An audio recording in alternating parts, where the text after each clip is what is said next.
almost forgot this little baby here.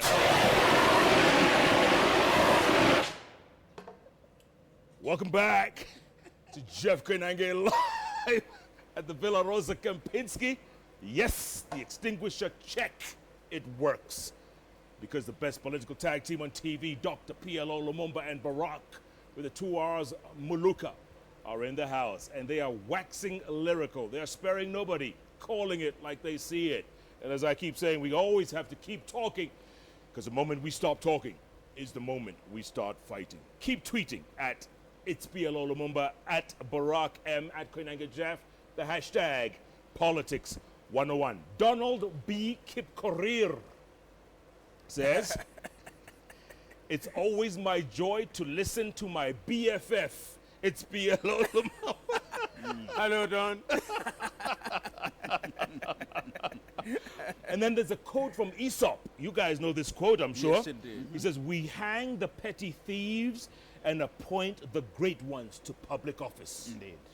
That is what we do on a daily basis. Oh, one more. John Nyaga, good friend of mine, cameraman for Rival Network in Mombasa. I was in Mombasa earlier on this morning. I saw you this morning. Correct. Yes, and I kept asking myself, why would you take this summit to State House? It's a good thing. Yes. It's a good thing Yes. that was happening, but I think that it could have been a better thing if it had been in public space and you caused the public to own it, to be part of it. Okay. Because when you take it to Ikulu, Ikulu is a restricted place. Yes. And we as members of the public are not part of it. And when we talk about tourism, we want to see an expose. But you know it's called the State House Summit.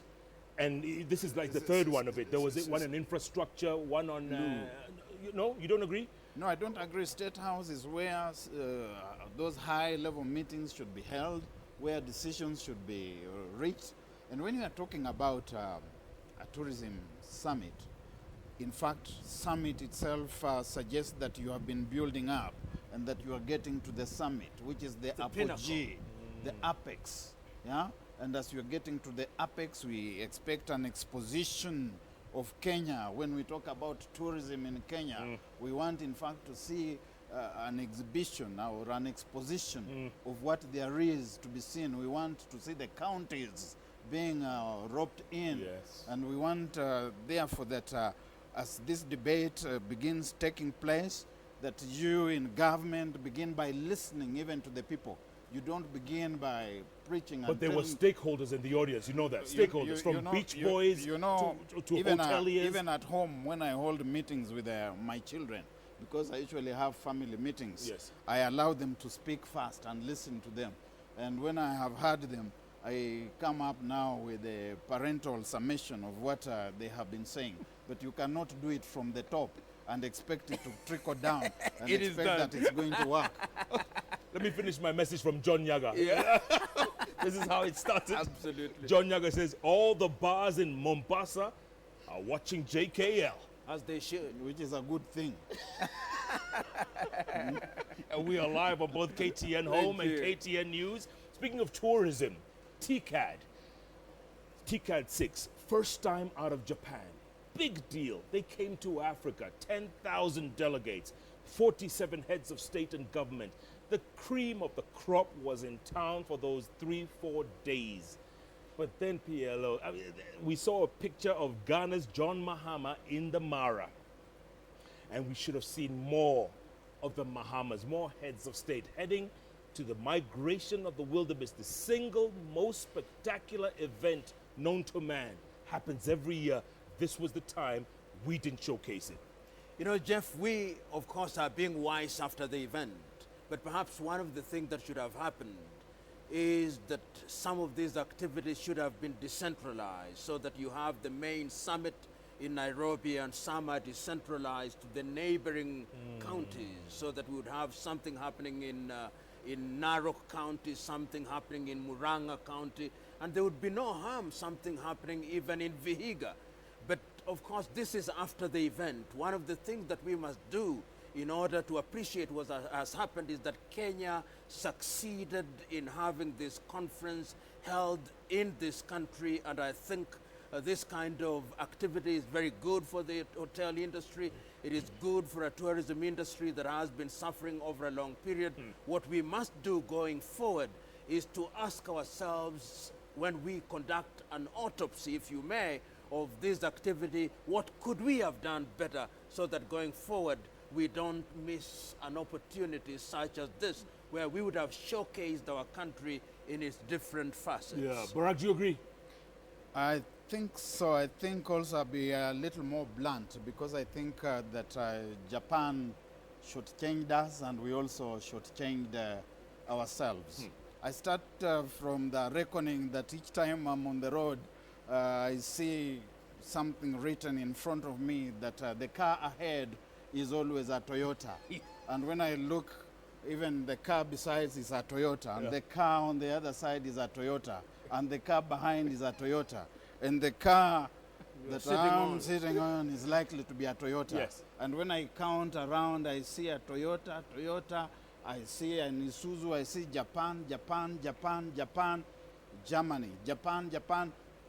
Out of 100 cars on Kenyan roads from here, Mombasa, through Nairobi, all the way to Malaba, 99% are from Japan. And it's all the way to Kampala, to Kasese, to Port Bell. It's Japan. Yes. And when I consider that this was an opportunity to bring, you said 47. 47. Yes. Can't you see that this is one occasion when Kenya saved the Japanese the task of going to 47 countries, brought all of them here together to talk to them, to market, because emphasis was on investment, emphasis was on finance, emphasis was on infrastructure, and even that infrastructure is about investment. So instead of having to come to Nairobi and then you go to Kampala, you go to Addis, you go wherever, they should not have given us 10 billion Kenya shillings. So we needed to have been given a lot more. Got $10 billion. Well, yeah, 10 billion. Trillion shillings. 10 To be billion. divided amongst 47 African No, countries. total was No, 30 billion. That's for ourselves here. Yes. It's not enough. Look at the trade. The trade between Kenya and Japan. In 1 year, we import close to $70 billion worth. You know how much they import from here? Tell me. Just about $2 billion. The balance of trade is bad. Strategically, as we got into this, what were we thinking about going into the future? The technical team that we put out there, can it tell us now going into the future? What we got out of it is good. Let us not say that we are rubbishing it. No, we are not rubbishing it. No. We are appreciating it. We were in the news for the right reasons. And the focus was on us in a good, positive, and constructive manner.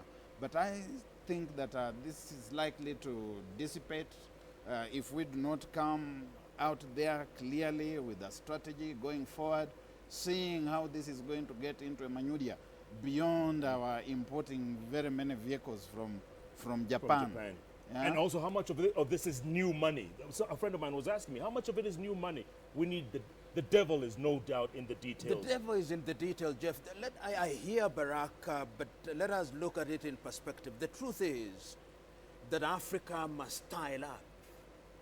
Kenya must style up. There is a reason why Africa is attractive to Japan. There is a reason why it is attractive to India. There is a reason why it is attractive to Europe and to China. There is a new scramble for Africa. It is a scramble because Africa has the resources.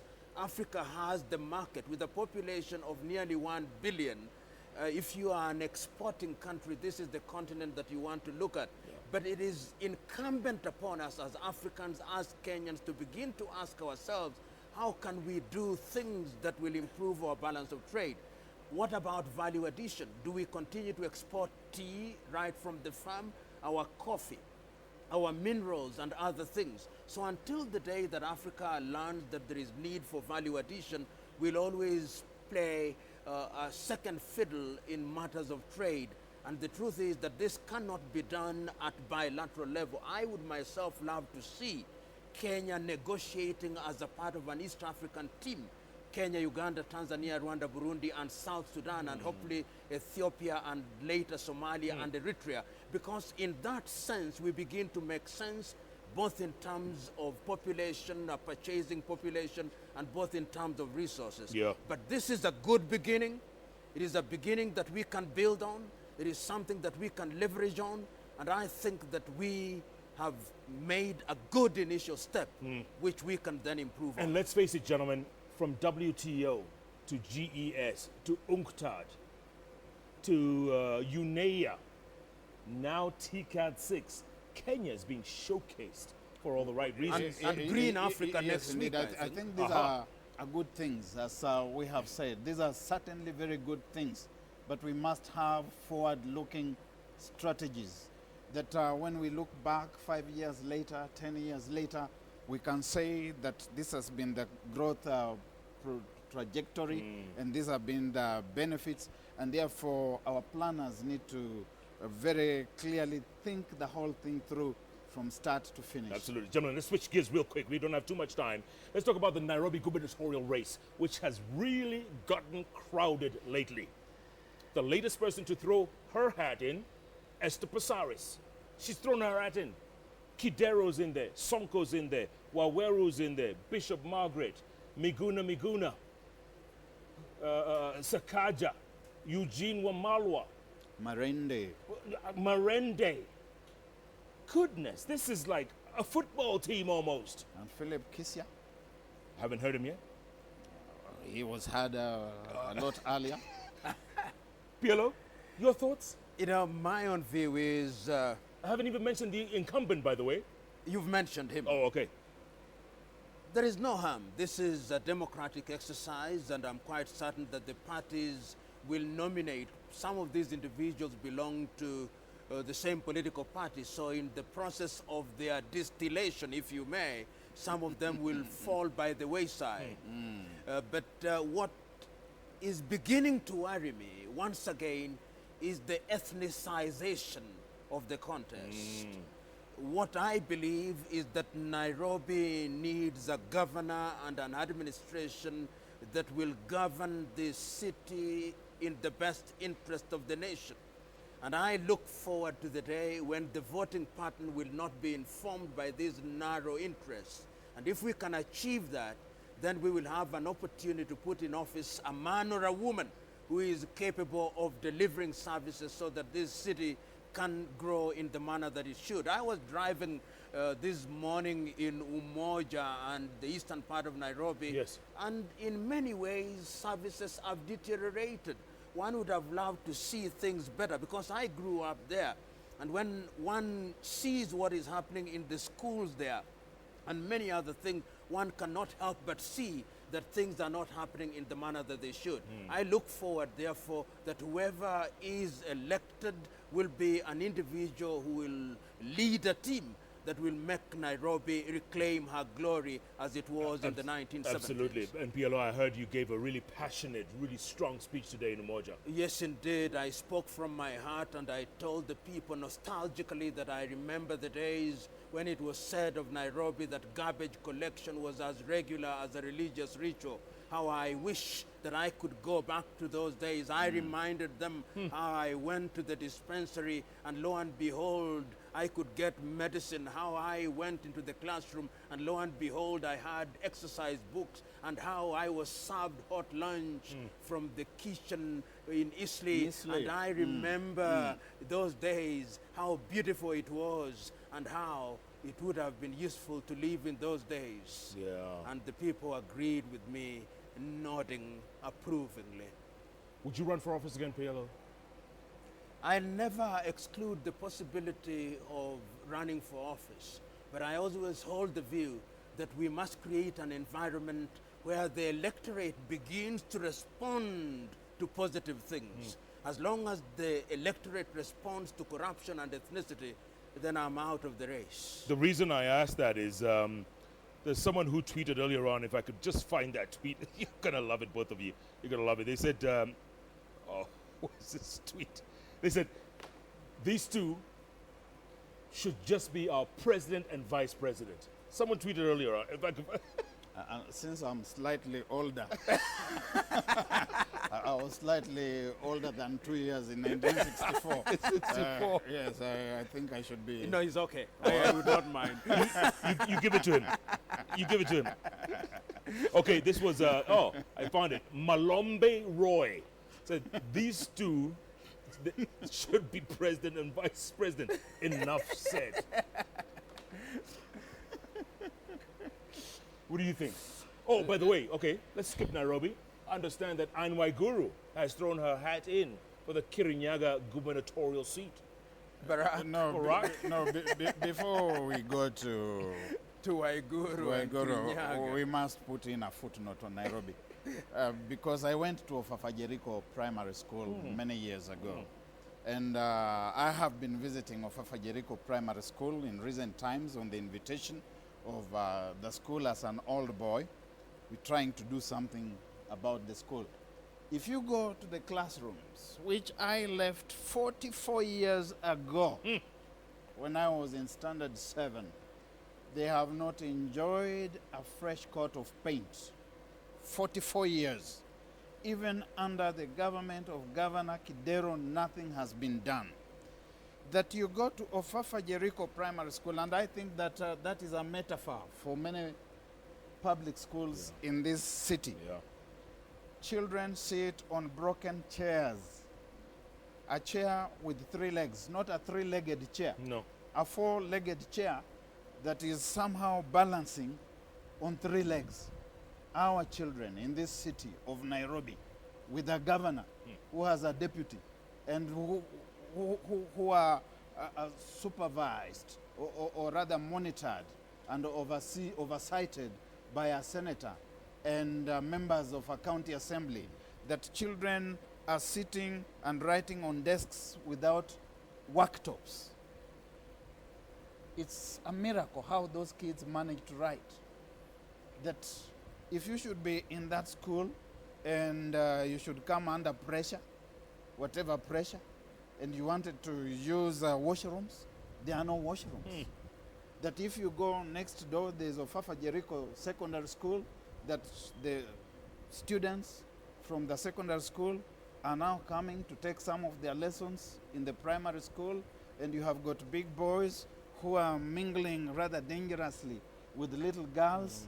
And all these are worrying things which people who are administrators in this city need to look into. It's tragic. So you start wondering, all these people who are scrambling for Nairobi, they are scrambling so that they can do what?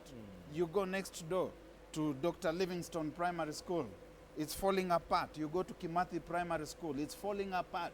You go to St. Michael's Primary School, Jogo Road Primary School, St. Patrick's Primary School, St. Paul's Primary School, Heshima Road Primary School.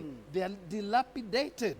And there is somebody who calls himself a governor in the city of Nairobi, and he is still asking to be voted back. Yeah? Tragic. Before we even go to Kirinyaga. Yes. And when I look at Nairobi and I see that it is this dislocated, I start wondering about the rest of the country. Yeah. How are the schools there? Look, by the time kids get to high school, there's no appetite for education any longer. They are totally disillusioned. They are seeing thieves out there who are thriving. They are seeing good people. We have even heard things like, oh, kids are afraid of examinations. Is this country the only country in the world that offers examinations to children? Why is it that the children in this country are banning schools? Why is it that children in the next country and in the next and in the next one are not banning schools? Do they not have exams also, like we have here? Do they not have mocks, like we have here? Yeah. No, something is grotesquely wrong, and that something is in leadership.